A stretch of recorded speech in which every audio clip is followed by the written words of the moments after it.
అందరికీ శుభోదయం. ఈరోజు ఆగస్ట్ 2, 2025 వార్తలు చదువుతున్నది కే చరిష్మా. 7వ తరగతి నుండి ఆంధ్రప్రదేశ్ స్థానిక వార్తలు.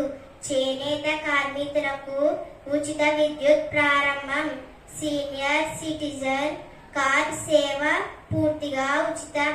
అన్నదాత సుఖీభవ పథకం కొందరు జిల్లాల్లో నిలిపివేత. సచివాలయంలో ప్లాస్టిక్ బాటిల్ పై నిషేధం. ఏపీ తెలంగాణ జల వివాదం.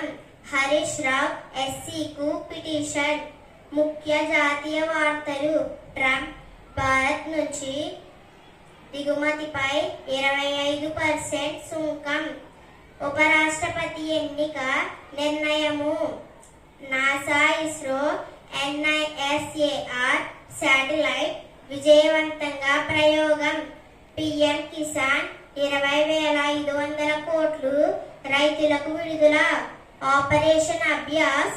జమ్మూ కాశ్మీర్లో కొనసాగుతున్న ఉగ్రవాదం వ్యతిరేక చర్యలు. బ్యాంకులు ఓపెన్. సబ్సిడీ శనివారం కార్యక్రమం.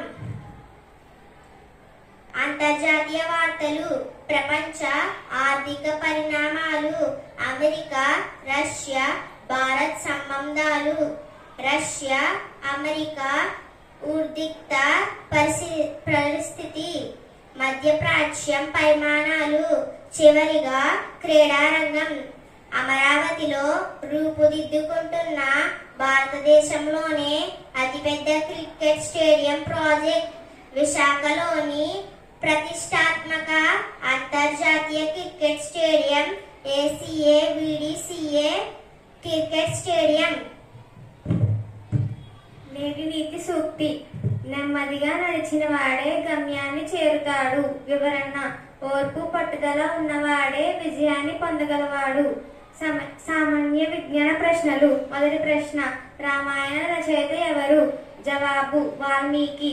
రెండవ ప్రశ్న, భారతదేశపు రాజధాని ఏమిటి? జవాబు, న్యూఢిల్లీ. మూడవ ప్రశ్న, భారతదేశపు తొలి ప్రధాని ఎవరు? జవాబు, పండిట్ జవహర్లాల్ నెహ్రూ. నేటి పదజాలం. మొదటి పదం ఉభయం, ఆలోచన. రెండవ పదం సంభాషణ, మాట్లాడుట. మూడవ పదం రైతు, వ్యవసాయం చేసే వ్యక్తి. ధన్యవాదాలు.